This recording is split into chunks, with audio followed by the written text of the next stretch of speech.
back, ladies and gentlemen, to Deep Thoughts. Today we're going to talk about fake space programs. We're going to talk about the potential reality of where we actually live based on a lot of the inconsistencies and cover-ups by these space programs. We're going to talk about where I think that they may have proven themselves a little bit more.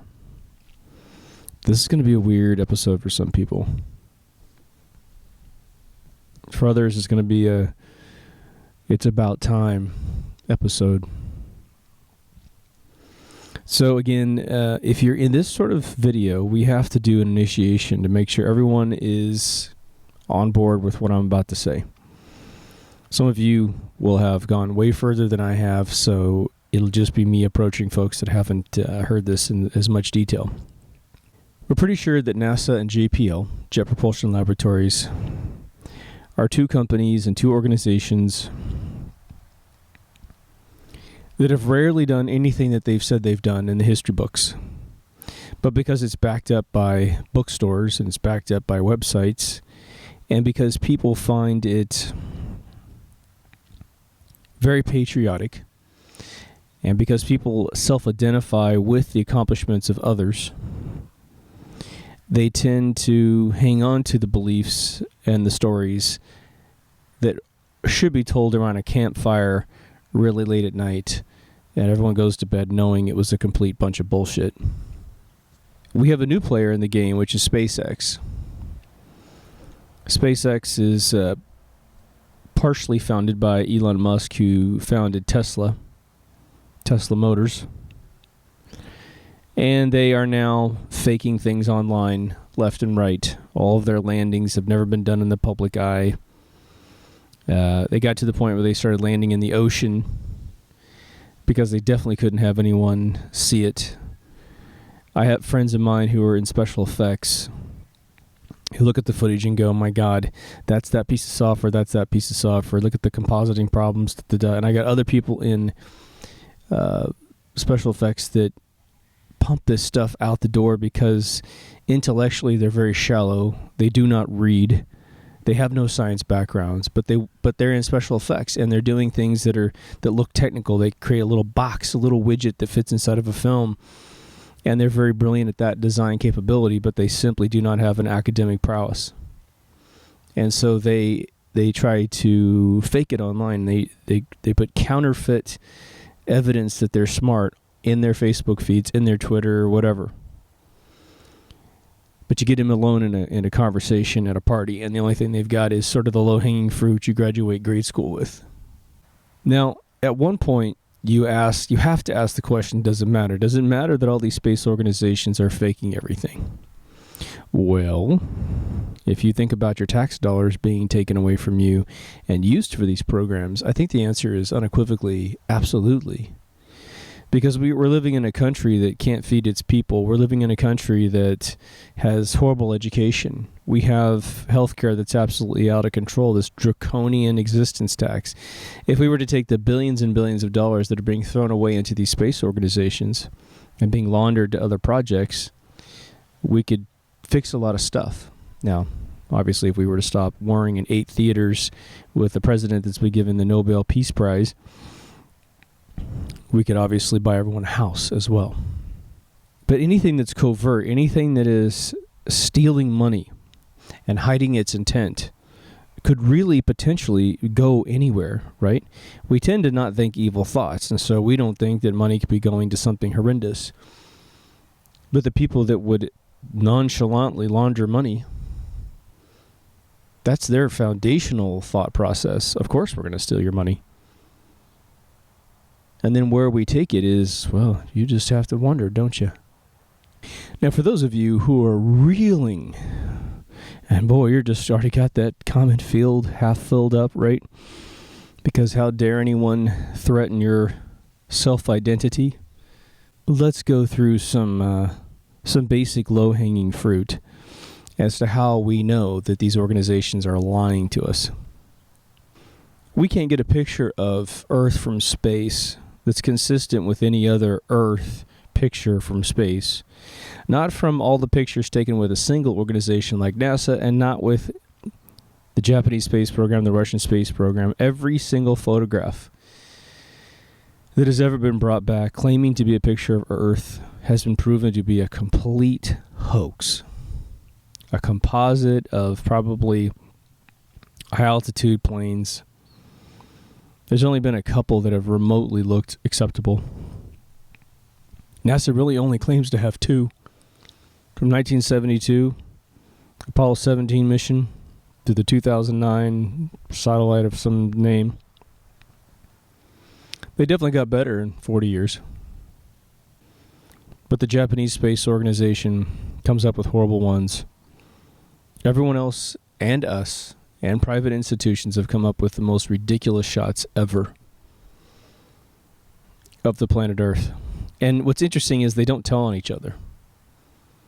That's one of the big telltale signs. If someone said this is a picture of Earth and you're looking at it and you're at NASA and you're going, Japan, there's not going to be any primary colors of any kind. You're not going to have a primary color green continent. You know, NASA had one picture of Earth where the North America looked, it was covering 2/3 of the Earth's surface. In your dreams. Like I've said several times on the show, the cartographers who came up with a Peter projection map said this is the real shape and proportion of the continents on a globe. Well, every single time you're looking at a picture that makes them like the globes in our libraries, well, you know it's a fake. Neil deGrasse Tyson comes out and says the world's an oblate sphere, but it's pear-shaped at the bottom. All right, well, I haven't seen any pictures of a pear-shaped Earth. And if it's so subtle you can't tell, then don't even talk about it, because it doesn't matter. But he was saying it was a pear-shaped bottom because he knows that if someone sails around Antarctica, it's way bigger than 12,000 miles, which is what it would be on a globe. The mission to the moon, all 6 of them, plus Apollo 10 and 13, complete horrible hoaxes.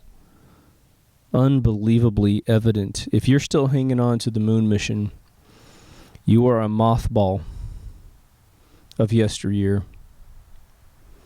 You are a weak-hearted person who would rather perpetuate a lie to your children, to your grandchildren, stunting the growth of scientific exploration,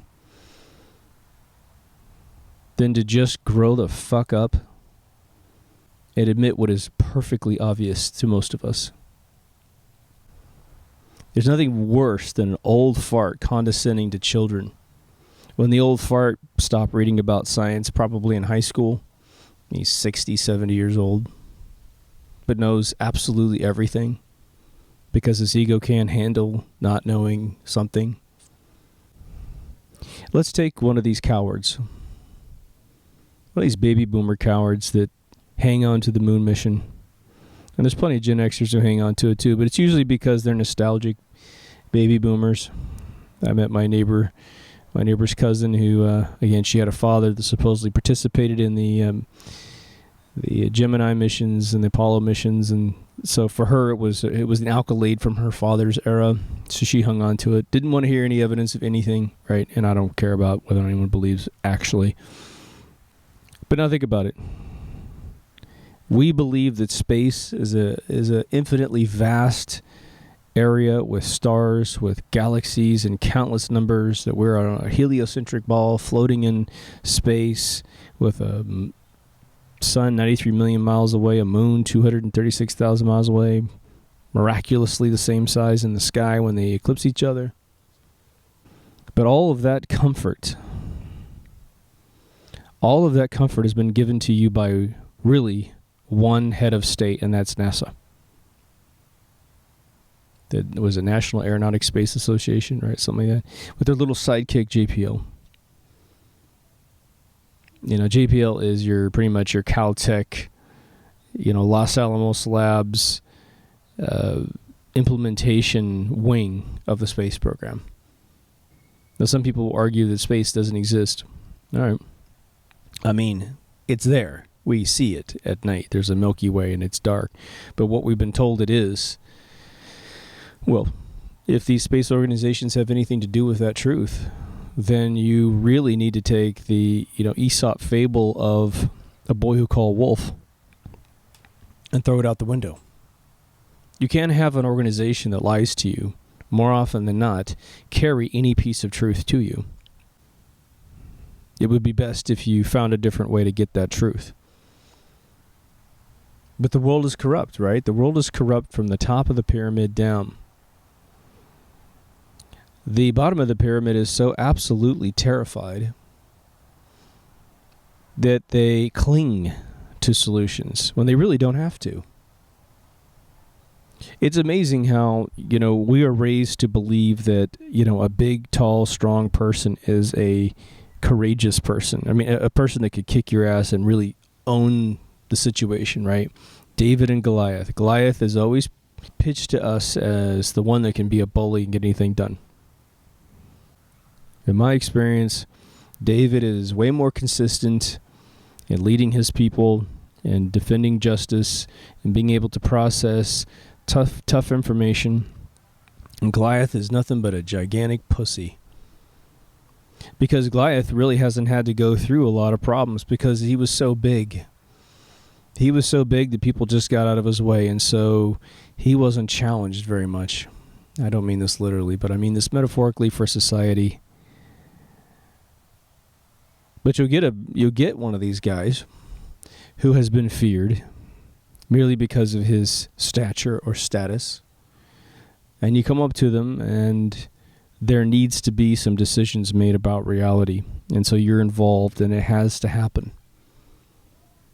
And you've been through the ringer because people don't walk out of your way just because you exist.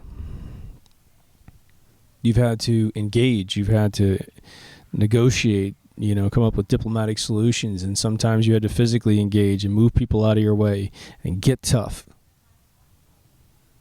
And your big blubbers, the reason why I make this analogy is that I find that the folks that believe in the Space Association and their accomplishments, they're more like your big blubbering dude who, at the time, before the internet revealed the conspiracy of these fraudulent organizations, they received accolades and status for walking into the room and with the presence attack of history books. And you can't necessarily blame them. But at this point, continuing to ignore the truth and continuing to ignore research and not doing anything to make the world better for your kids and your grandkids, it's unacceptable. And this might sound like a tangent, but think about it. How are we ever going to have a conversation about the fraudulent nature of our perception of the universe if we can't get at the very core root causes and behaviors that are repugnant that keep this illusion alive? At some point, we need to grow up. And you know what? This is, understanding the space program as a joke is less painful than pulling a Band-Aid off a hairy body, right? That shit hurts. This doesn't hurt. But I want you to think about it. You exist in a mortal coil on the surface of planet Earth, and you're pretty damn certain of what reality you live in.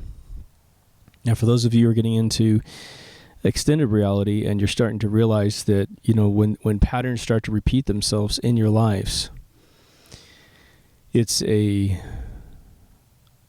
piece of evidence that the universe works a lot different than you think, that you actually do project and control reality. Now think about it. You can do research all day long on the reality that you're in. You look at your car, you look at your business, you look at your home, you look at your bedroom, and you can just continually analyze what, the five senses, maybe a sixth if you can open one up, about how you're taking that information in and what it means to you. You can cross-reference things for the very first time in your life, etc. But now think about it. If I say, let's go out to the beach at night, or a nice field in the middle of a low light pollution area, and I say, let's look at the rest of the sky. Let's look at the sky, the stuff we don't stare at during the day. And the veil of the blue sky has boiled off because the sun's gone. And we start to see, 1,200 to 2,500 stars, depending on the eyeball acclimation and the light pollution. And we see the Milky Way for sure. We see stars that are bigger than others that might be called planets. We see shooting stars zipping by super duper fast at the absolute arc of what we believe to be the ball that we're on. And I say, what is all that up there? Immediately, in our era of 2016, you reach into these space programs and you start to regurgitate what you believe to be the truth. But what's funny is until NASA came up, all right, most of the knowledge discovered prior to NASA has been deprecated. Earth at the center, the sun circles around the Earth. Oh, then it switched and the sun's in the middle and Earth goes around the sun. These guys had things sort of figured out based on these stories. But it took, several hundred years to really get to the model that we have today. And then you start to go, okay, well, what if every single thing that those organizations told you was not true? That the only purpose of those organizations is to develop technology for military use, to give the public the bare minimum return on their money. Think about it. You got all these people up there in the space station. How many discoveries can you name as a result of the ISS being up there?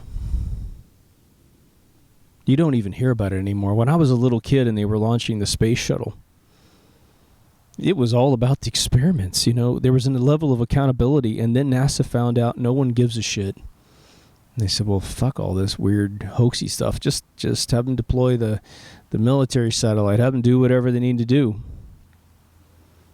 We don't need to tell anything. They don't even care. Screw those people. Take their money. They deserve it. They're stupid. And that's what they think. And we sort of need to make sure, all right, that they can't have that opinion about us. And I'm sure that they understand right now that they're in trouble. Because people like us are getting out there and starting to have this conversation. So again, I know a lot of you are still pissed off. You're not convinced the space programs are fake. And there's a whole contingency of professors that are now saying they're not quite sure how satellites can exist. I think that satellites can exist based on the models of the atmosphere, which in themselves might be fake. We're not sure. We know that GPS existed before any array of geocentric satellites existed. We know that right now when you get out of cell phone range, your GPS quits. So that should be impossible based on a grid of geocentric satellites. Because as long as you have a device with power, it's receiving an array of signals from these geocentric satellites, and it will be able to triangulate in your hand where you are on planet Earth without a cell phone tower. But I go to concerts in the middle of nowhere around Los Angeles, and every single time I lose cell phone reception, I lose my GPS. And it's usually right when I'm trying to figure out which parking lot to go to and where the hell I am. So I've seen it multiple times. But we have this infatuation right now with Mars. At least the space program does. They love Mars because it's out of sight, out of mind, and they could fake anything they want about Mars. Like I've said before, if we were going to be developing a brand new platform to do interplanetary travel, we would absolutely, positively, without a question, go to the moon. Right? We'd launch up and we would go to the moon and we would land and we would start building that space base up there before we would dare go to Mars. Mars, it has it's in the millions of miles away, and it's in an elliptical orbit. So when you go to it, you can't just go straight to it. You've got to, curve your ship and go the same speed as the orbital velocity of the planet. We have a space program that has said, look, we don't know when we can get to Mars. We don't. 2040, 2060 at the earliest. Then we have a brand new space program, a space agency called SpaceX. And they're sort of saying, fuck it, we're going to lie, and we'll get that money for you, Shadow Elite. We'll get that money for you, and we're just going to tell everybody we're going in 2018. We can't even get back to the moon. You realize if you can get to Mars with any sort of space platform, which is, millions of times more difficult than getting to the moon. Millions of times more difficult. Then going to the moon should be a matter of a weekend trip. They should be able to send you to the moon if you can get to Mars at all, under any circumstance. You should be able to get to the moon and no problem. $1 billion. There's a trip to the moon. Boom. I mean, landing, eating lunch, and coming back. Any of you have ever been involved with a giant project? You don't go from building a mud hut to building the Parthenon or the World Trade Center.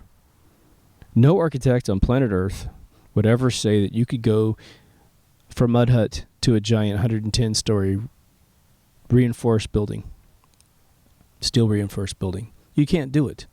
But that's exactly what the space program is telling you. We went to the moon, supposedly, between 1969 and 1972. 6 trips, with one failed trip known as Apollo 13. We also orbited it with Apollo 10, supposedly, right? Complete and utter bullshit that any of these things took place. And that was based on technology that has been shrouded from reality. Do you realize that we can't get the schematics of the Saturn V rocket? Why is that? Because we have engineering software in everyone's home that is capable of calculating the absolute physical impossibility of the F1 booster array at the bottom of the Saturn V rocket to ever accomplish an orbit around a foreign body. To escape Earth's gravity is impossible. The rocket wasn't big enough. And that's why the F1 boosters were never revealed to the public. And that is why every shred of evidence about their design was destroyed. They actually teach kids today they've lost the recipe to go to the moon. Hell, they tell NASA employees this. Yeah, because we really went there. There are people still alive that worked on these systems. They could essentially just write it down on a piece of paper. But you're to believe that the very next mission, manned mission off this planet, is going, 160 million miles away? Right. When we can't easily and freely go 236,000 miles up. It's like 50 times as far away, minimum, right? It takes, 8 minutes to send a signal to Mars? Roughly. So how do you tell a ship to change course? 8 minutes. You got to know 8 minutes ahead of time. Oh, no, there'll be humans on the ship, and they'll be able to know everything about it, right? But all this is based on the fact that space is what we think it is. And the real mindfuck is, think about it. You think space exists because of an organization that has lied to you since the day you were born, formed by Nazis smuggled out of Germany through Operation Paperclip. People that were wholesale slaughtering everyone in Europe.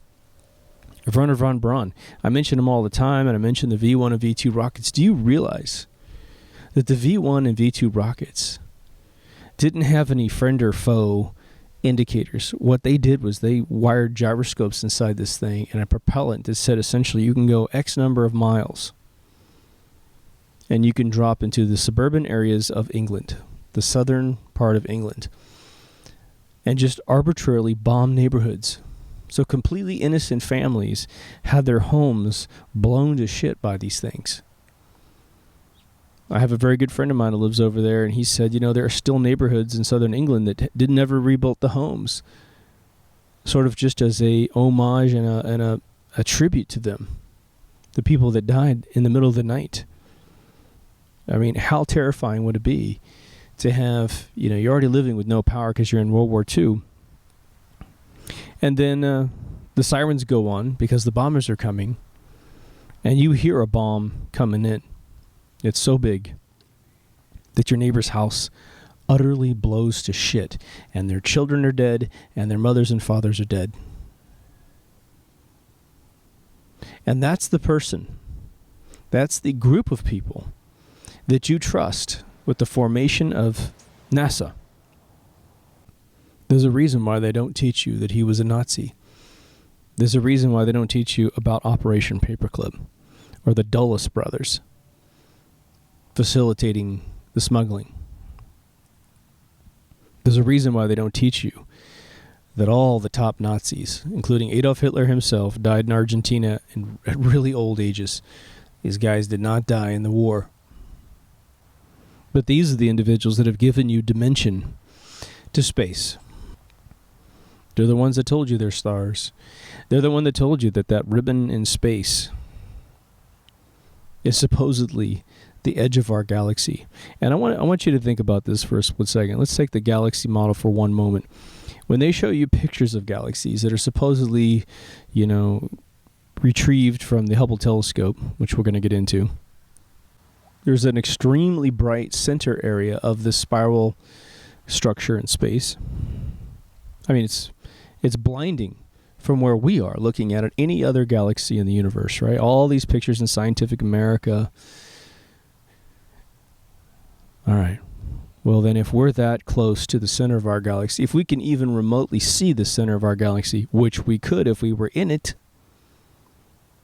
at all times, our sky should be full of a blinding center core of our galaxy because we're right next door. It's not just going to be this little ribbon of sort of gaseous, nebulous stuff in the sky, and you can only see it at night if there's not light pollution in your city. I never see the Milky Way in California where I live because there's too much light pollution. But if I'm really in the western spiral arm of the galaxy, at all times, we wouldn't need the sun. And we probably wouldn't exist because it would be so goddamn bright.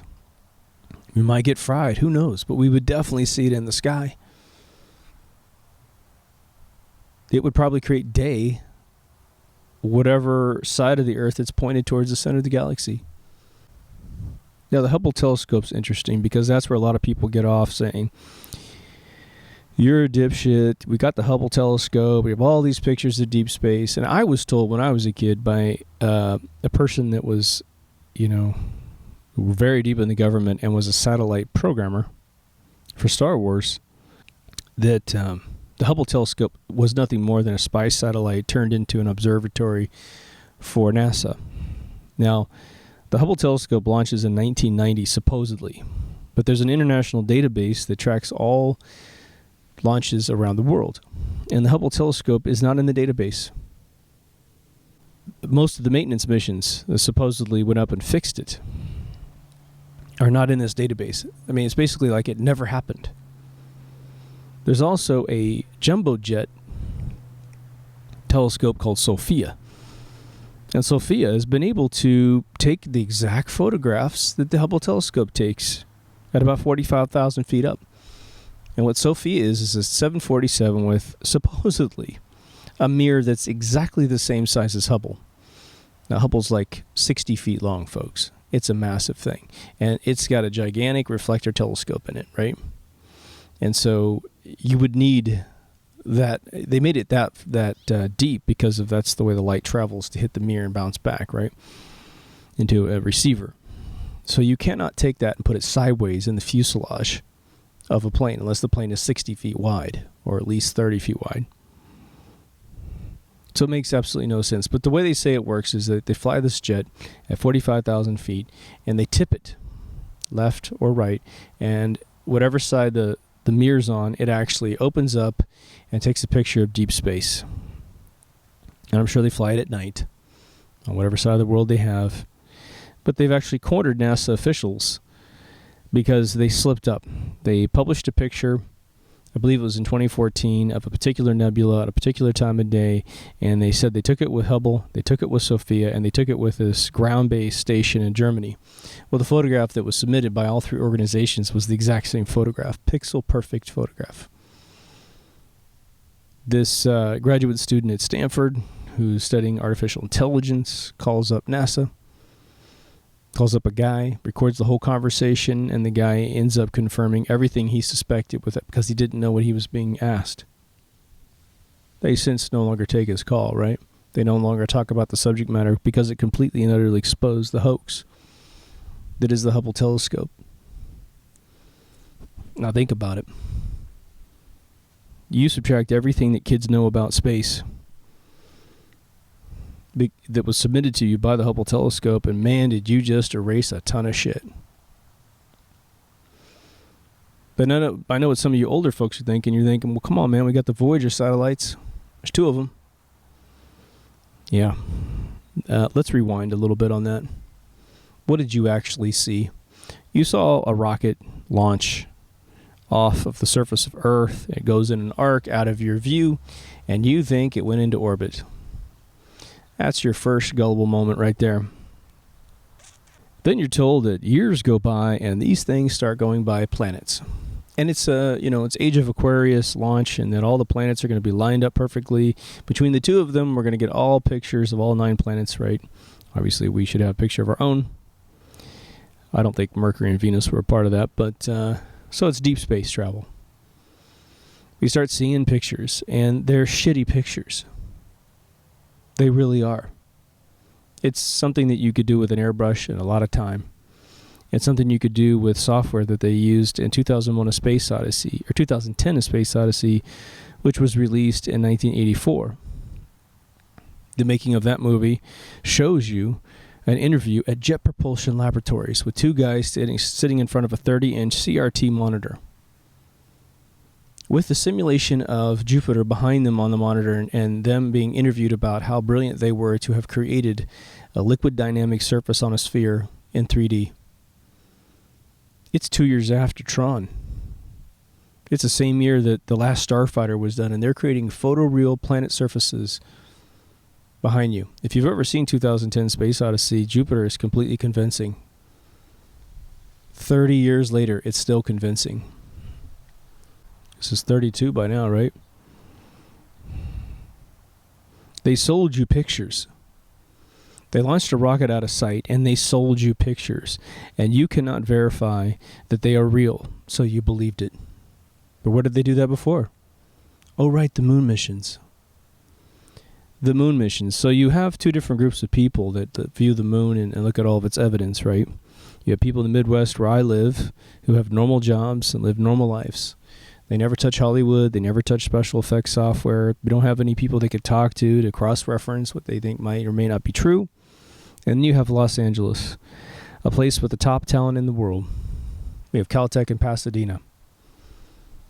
And when you start having conversations with individuals within these institutions, even just video game kids who run the cinematics department, let alone the people that run digital domain, ILM, Weta, because they're always circling through LA. You know, Weta's in New Zealand and ILM's up in San Rafael. Actually, I guess it's in the Presidio now. Everyone laughs. Everyone laughs who's in those industries. Because they can look at it and say, geez, I can see a bunch of light sources. You know, we didn't have individuals on planet Earth that understood light as an innate sort of sixth sense like we do today. But we now have probably, I'm going to guess, quite realistically speaking, I'm willing to bet we have 10 to 50,000 human beings on this planet that can ray trace in their mind. And they know how light particles bounce off of rubber versus steel versus paint with 1 coat of lacquer versus paint with 40 coats of lacquer, because they have gone out into the world with little light meters and they have tested it and tested it and tested it. They don't sit at a cafe and just drink coffee. They're looking at the entire world to see how light coming through a particular window creates a hot spot on the tile, then bounces up into some wall that hits their little paper cup versus their keychain. They think like this 24/7 because that's how they keep their job. Because when they do think like that and get really good at it, then the 3D software and 3D rendering layout and their composite and their final product is utterly polished beyond the guy next to them who just relies on presets. You know, where they just go, it's glass, it's cardboard, and they don't have the ability to look at it and go, well, that's not the way it really works. And so there's kids who can do this. And when they look at the moon footage, we look at the moon photographs, it blows their mind how anyone ever believed that stuff. But, you know, cut a blank check for the intellect of 1969 to 72. We'd never seen anything like that. It was new. But then you have your coward. The person who doesn't want to be unpopular with other people. Person that's always done what the group has told them to do. And so they get in front of groups and they go, well, you know, I'm not one that believes the moon's a hoax. I'm still in your tribe. Not realizing a lot of times they'll say those kind of comments in rooms that are on the other tribe of truth. The truth, it was not fun to figure out. But then you have people that were duped. Even within the space programs, they were utterly duped to think that they actually participated in the moon missions, because from what they were compartmentalized to see, they saw exactly what they would have seen had it been real. And that's probably 80% of the brilliance of this hoax. Now we go down to the traditional deep thoughts question. Doesn't matter. How much does it matter that these space organizations lie to us? Now, most of you who are devout listeners are going to have a alien larva pop out of your chest for truth. You're going to be like, what do you mean? This is important. And I'm with you. But let's help our friends out who don't have that reaction. Most people live in peril in this universe, in our little Earth universe, because of money. The banks control the value of our money, the accessibility of our money, the opportunities for us to earn it. They control the boom and bust cycles that steal it from us, destroy our destinies. And a lot of us feel utterly powerless to do much more than just simply spread the news about how the money creation mechanism is a Ponzi scheme, right? Now, what if somehow we had a public artery into their deeds such that pound for every single thing that they fake in the world, we could scientifically prove that they're faking it, that they're manipulating us, that they're destroying us? Don't you think it'd be a lot easier to take out the bankers if that existed?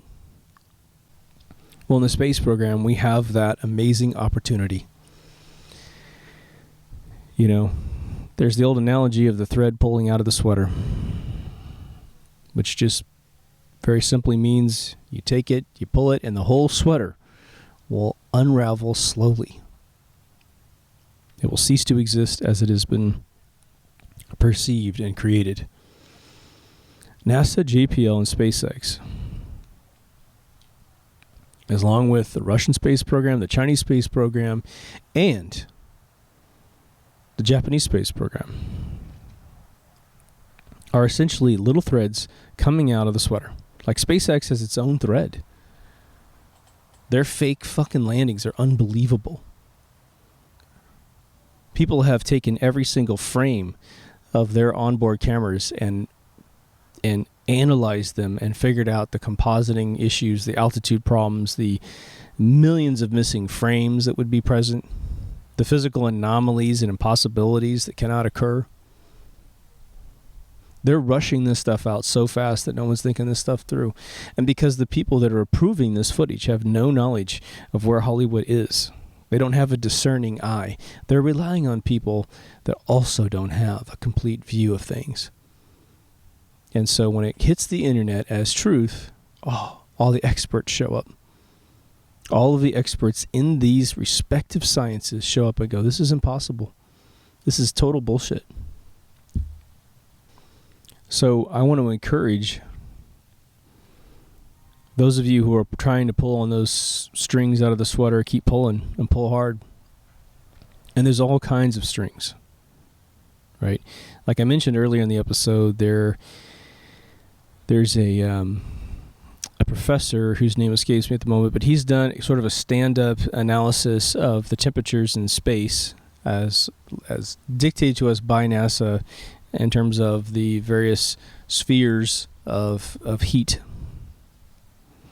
And he's essentially saying that, yeah, satellites can exist if this is the way the atmospheres are layered on top of each other, and these are the principal temperatures within these layers. It can't be done. And this guy, up to 3 years ago, was believing absolutely everything he was ever told. I assume he's in his late 30s, early 40s. But he's been a professor for the majority of his professional life. And now he's bailing out, and he's in shock. It takes some pretty powerful black and white evidence to make someone who's been teaching this stuff and regurgitating what he read in history books and how he got his accolades and his degrees that hang on his wall, to somehow turn his back on that, feel so compelled and so disturbed by the lack of consistencies with truth and observable science on planet Earth, right? The portrayed truth by these space organizations, and when he can prove in a laboratory that he would get on the internet and make dozens and dozens of videos in front of a whiteboard, potentially risking his entire reputation. How does the science organizations work? Well, it's all a big giant club in yesteryear knowledge, right? You're not allowed to bring in the cure to cancer. You're not allowed to. You're not allowed to shake up the paradigms that these old farts collect $200,000+ a year paychecks. You realize if someone gets fired too soon, their retirement is severely impacted. The amount of, the way that it works in the United States of America at colleges, at least public ones that are supported by the state, is that they work a certain amount of years, and if they retire at 60, it's one paycheck. 61, it's a bigger paycheck. Up to 65, I think they utterly kick you out of the system. But I think around 65, you get your biggest paycheck. But if you get kicked out 1 year before that, you'll lose 15% of your retirement. Boom. So what do you think one of these old professors who survives off Pangea drift, heliocentric ball Earth, space travel as dictated to us by NASA and JPL, and now SpaceX, what do you think they're going to do to you when you threaten their retirement? Let's say someone's 58. But let me ask you this question. Is it important that we know where we are in space? If space exists the way we think it does, is it important? I don't know. We are an inquisitive race, I would like to think. But even me saying that, I think about the fact that no community on Earth gives a shit about getting back to the moon. Why is that? Have you been there? Have you been there? Have you rustled your feet in 1/6 gravity and enjoyed the amazing nature of looking at Earth from space, from another body? Have you been there? Well, then why the hell don't you want to go? Because you're afraid, right? Well, of course you are, because last time we were there supposedly was in 1972, and we've never, ever, ever gone back. But supposedly we're going to send folks to Mars, right? Movies are being greenlit like crazy right now. Ridley Scott's Martian film, which completely portrayed the surface of Mars beautifully and using a product called Terrigen. All right, well, if they can fake it in Hollywood, don't you think they can fake it at JPL and NASA? And don't you think they could have faked it 20 years ago? I talked to two guys that developed Terrigen-like software for JPL for 10 years, from 1982 to 1992. They said it could do anything. What are the odds that if we had spaceships and we said you can go to Mars, but you're going to have a lot of physical issues because it's 1/3 the size of Earth, that's 1/3 the gravity. It's got a lot of radiation. Can't really grow crops there. You're going to live like they'd lived in the movie Total Recall from 1988. You really going to go? Nah. And where do you think they could take Mars in 100 years of constant exploration, constant building up of a space station? I don't know, probably like Total Recall. They might be able to get you to go if you're a person that is having a problem with modern technology on Earth. They say, hey, go to Mars. It's like the Wild Wild West, and you can dig minerals out of the ground using these big giant things. And you're going to live in a dirty world, breathing toxic stuff. There'll be no protection for you because you signed this contract. That it's a waiver for your health. But hey, you can tell your grandkids that you're one of the pioneers of Mars. Again, Total Recall, 1988. The moon. Well, moon's supposedly full of all kinds of stuff that we could use. Doesn't appear to be made of the same stuff we're made out of, does it? What's the leading theory of the moon's creation? Well, a big giant meteorite hit Earth a long time ago and sucked a bunch of the Earth's mass off into space, and it wound up in a ball, and we turned back into a ball. All right. Don't you think there'd be some water up there? Don't you think there'd be some soil up there that's brown? That when we looked at the moon, it looked like something that came from Earth? Oh, it's the burned ashes of the explosion of the collision, and for whatever reason, the water evaporated in space, and there's no ice on, whatever. They tell you these theories to make you feel good about where you are. It gives you solace in a world of the unknown. And that's half of their product. Their product is to sell you certainty. But subliminally, they're selling you the product of insignificantness, right? If you believe that you're an infinitely small dot on an infinitely small dot, you will be in what Douglas Adams wrote as the total perspective vortex, which is designed to punish the mind of any living being to realize how insignificant they are and to prove it to them. And that's what JPL NASA SpaceX is going to be selling you and has been selling you. I don't know if the inverse, algorithm of, okay, it's God and Jesus and all that stuff, that seems a little bit hokey too. But remember, philosophy is the art of, or the science of opening up your perception of where you are and what you're existing in. There's this funny saying, curiosity killed the cat, and curiosity kills humans too. All the time. Exploration kills humans, right? They go off and sail off into nowhere. We don't see them anymore. Amelia Earhart was trying to break some records, exploring how far she could go on a plane, and she disappeared. But now, what if someone came up to Amelia Earhart and said, you know what, there's nothing up there. Let me show you the movie that we did of this other mission, and so that you can just calm down and not do that flight. And then she would have lived a lot longer. She wouldn't be dead. So someone has made the decision to quash our exploration of our reality. And that's what it's all about for us. At the same time, they rape us financially. They rape us financially, taking our money and giving it to the people that have thoughts that you cannot conceive of on average. And I'm not saying you should try to conceive of their thoughts, because it's probably not a good idea. I'm going to frame something into a metaphor that I think I've never heard someone say to me quite as black and white as I'm going to say it to you.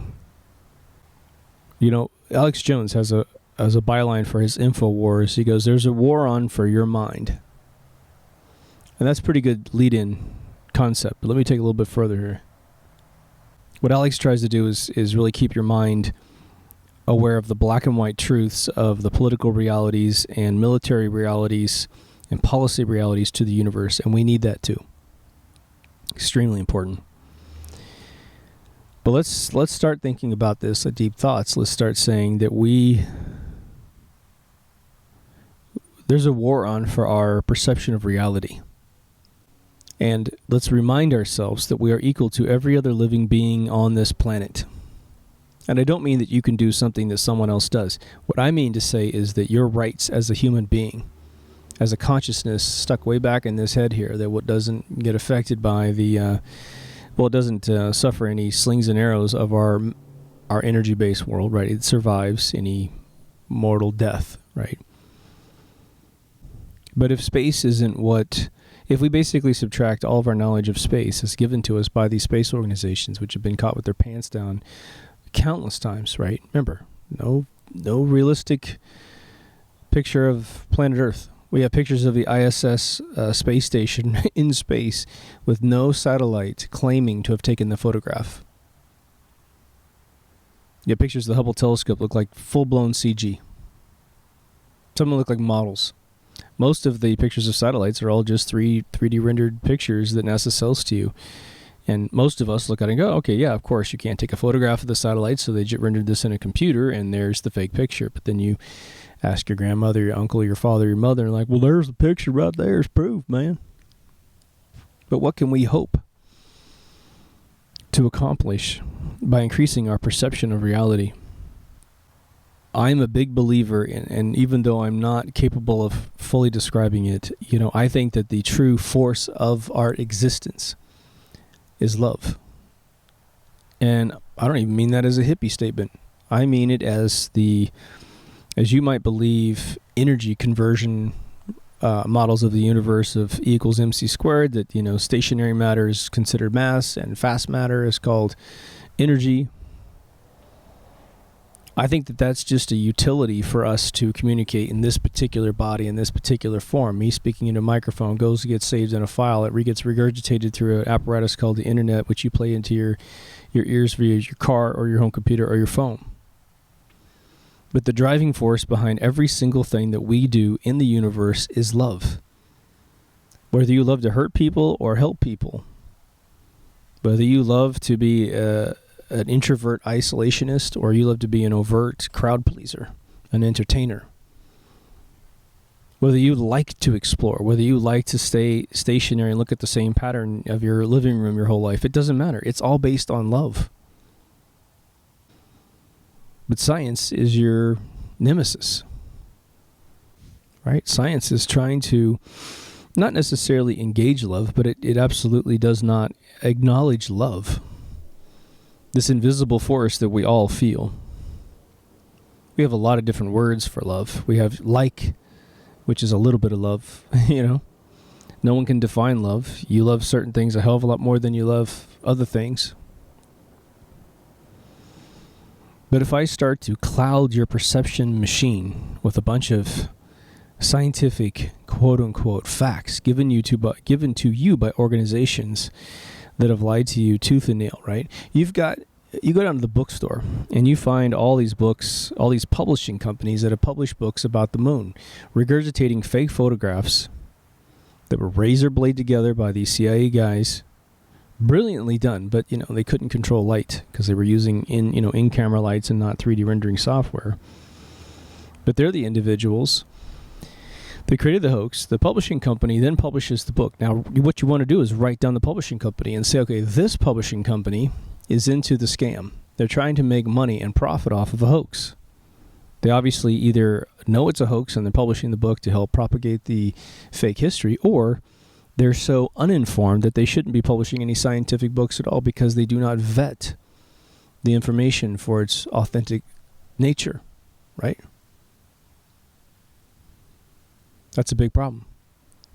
So then you take a look at all the other books that you might buy.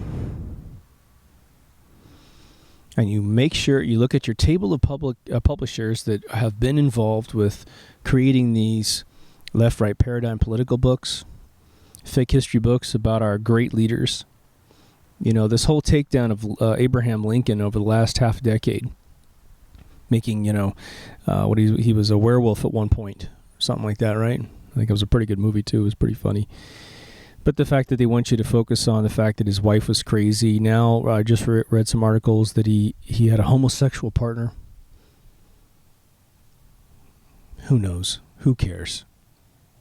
That dude was an amazing president who understood what the hell was going on. They want to marginalize everything he did to free slaves. And, of course, he actually supposedly wrote letters to say, that's not what I'm trying to do here. I don't mind if the South operates a little different than the North. Kennedy. What do they talk about with that guy? He's one of the greatest presidents we've ever had. The last true, real president we've ever had. What are you supposed to focus on? You're supposed to focus on the fact that he allowed Cuba to get away with what they did to the State Department. He allowed, he slept with Marilyn Monroe. You're supposed to focus on all of his affairs because you're so perfect. Revisionistic history. They don't touch President Jackson, thank God.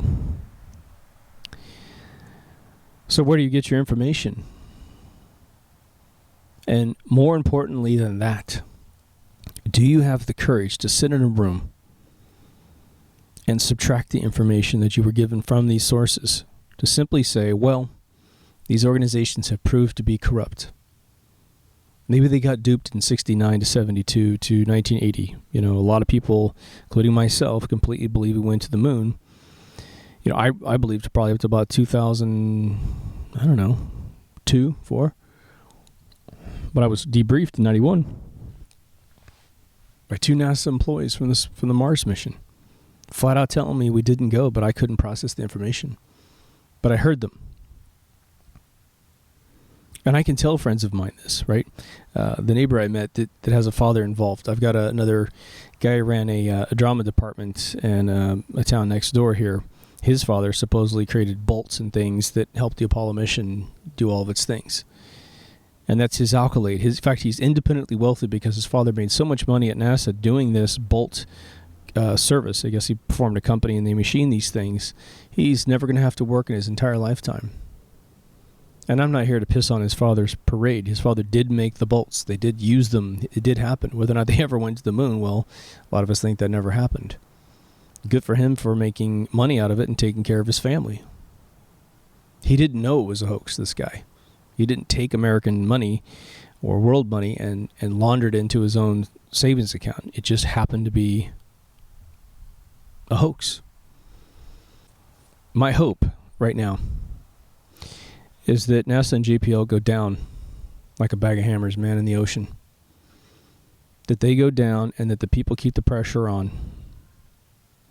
If nothing else, they need to really submit proof that cannot be simulated in a computer.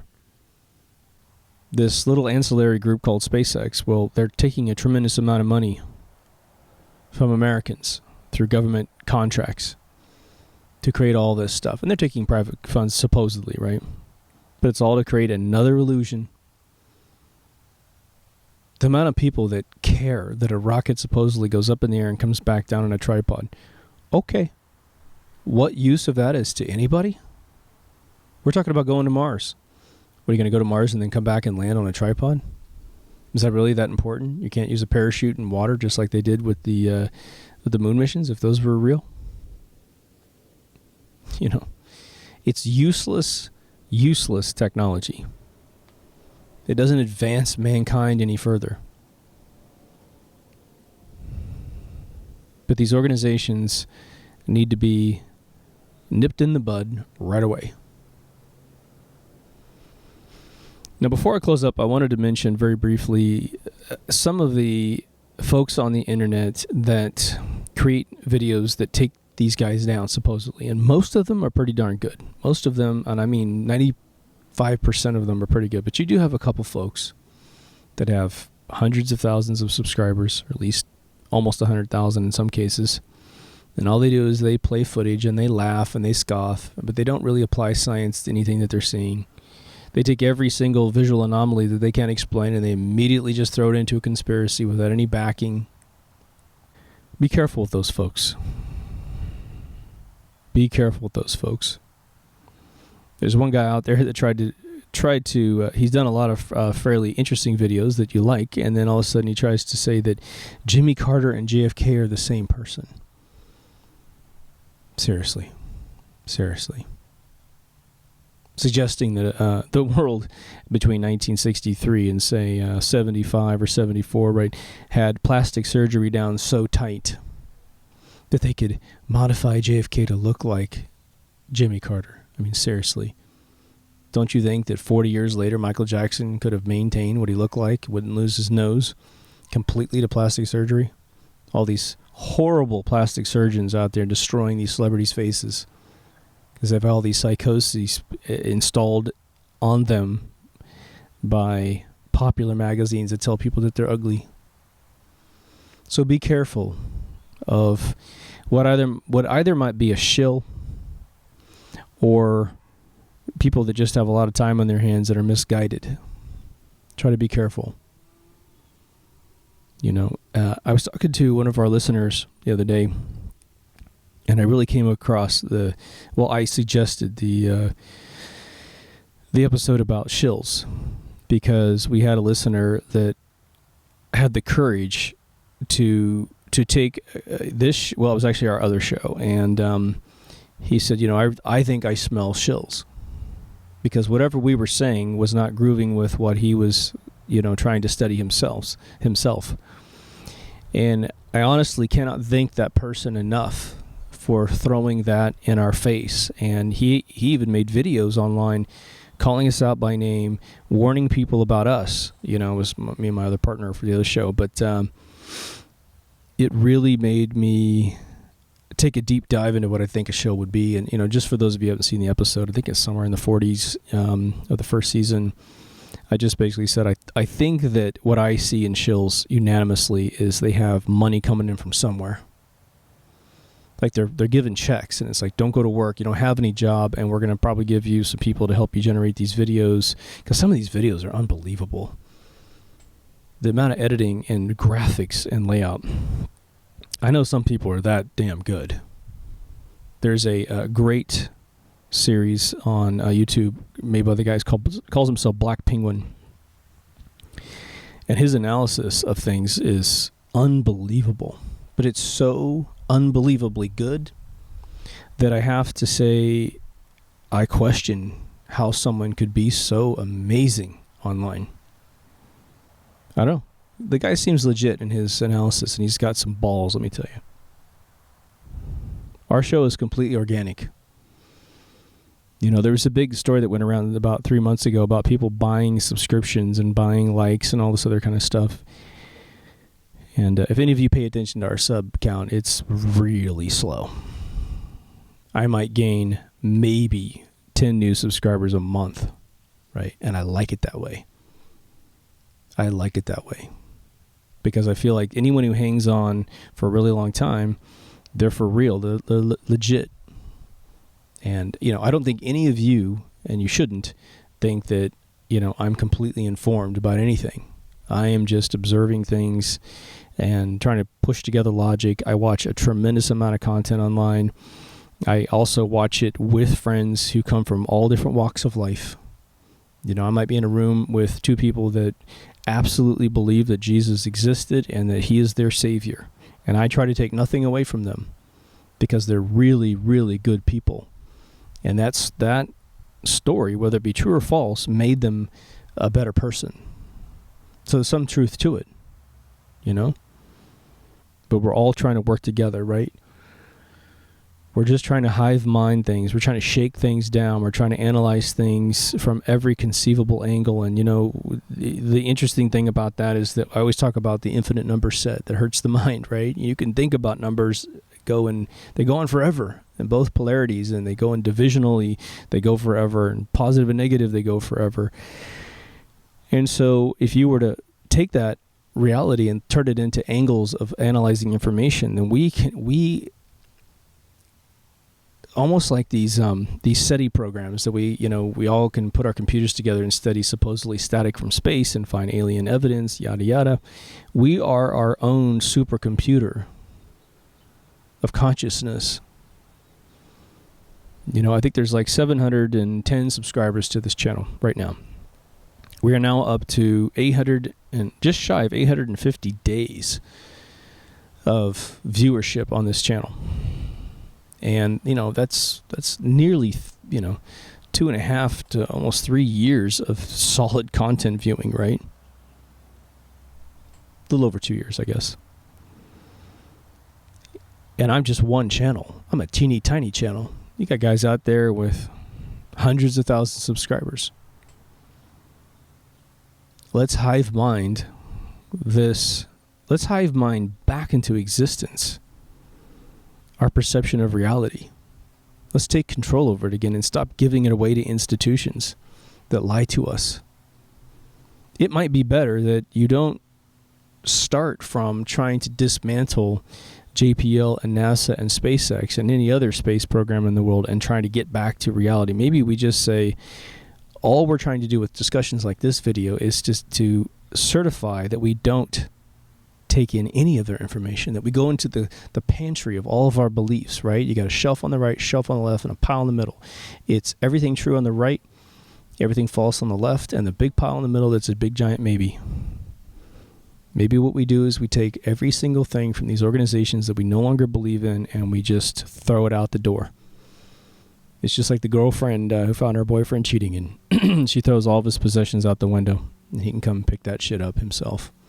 Maybe that's what we do with everything that we've grabbed from these paradigms and start fresh. I know a lot of you do this already. You own your perception. I own my perception. And I can tell you right now, the listeners have changed my perception in so many different ways. And, I always tell you guys that it's the small decisions you make in life that change your life the most, not the big giant ones. Well, that's why a comment from you guys, just a tiny sentence or paragraph of your perception of things can completely and utterly alter my perception of the universe. And I can't thank you guys enough. It's cool. So please continue, I don't really ask for any help with the subscriptions and stuff like that. I would just say, if you could do me a favor, I would really appreciate it. If you have individuals in your life that think like you or think like us, and they haven't heard of this show, let's get them into the fold so that we can hive mind. Please suggest the channel to them so they can either straighten us out or empower us. We are a rocket going somewhere, we have rockets going off in a bunch of different directions, but because we're essentially exploring the reality, it's almost as if we're pioneers on the frontier of this reality. But the nice thing is, I think we have, sub-ether radios between us, and so we can communicate. And you go off to the right hemisphere of this universe, and I go off to the left, and we call each other, and I'm like, what do you see? Well, I see this, this, and this. What do you see? Well, I see a bunch of that too, but you know what else I see? I see this one thing that you haven't told me about. So keep your eye out for that. And you adjust your sensors, and you're like, oh my God, I see a bunch of them over here too. But if you hadn't told me what to look for, just like in Star Trek, right? I couldn't have seen it. That's what we're doing here. I know you feel me. I just want to lament a little bit about the metadata and the metaphysics behind what we're doing here, because I'm finding it extremely valuable myself. I always tell you that, you're not the same person you were 10 years ago, for sure.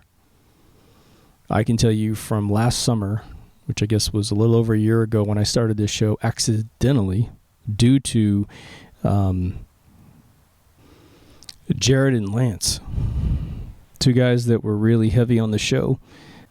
It was me sharing the first episode with them, and they gave me a thumbs up, suggested a couple of the episodes that followed. Without those two guys, this wouldn't be here.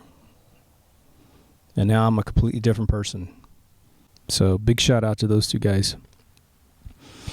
Anyhow, so we made some changes. This is probably going to be late news by the time this episode gets out, but I changed the YouTube channel to be 100% Deep Thoughts, because I'm no longer, well, I did want to publish the MK Ultra Radio at the same channel.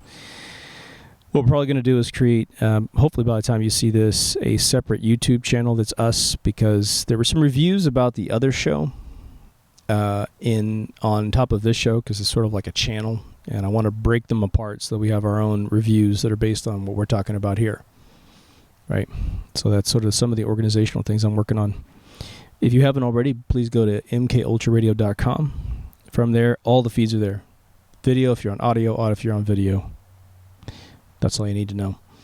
Take care of yourself and someone else, and I will see you on the next Esoteric Deep Thoughts. Over now.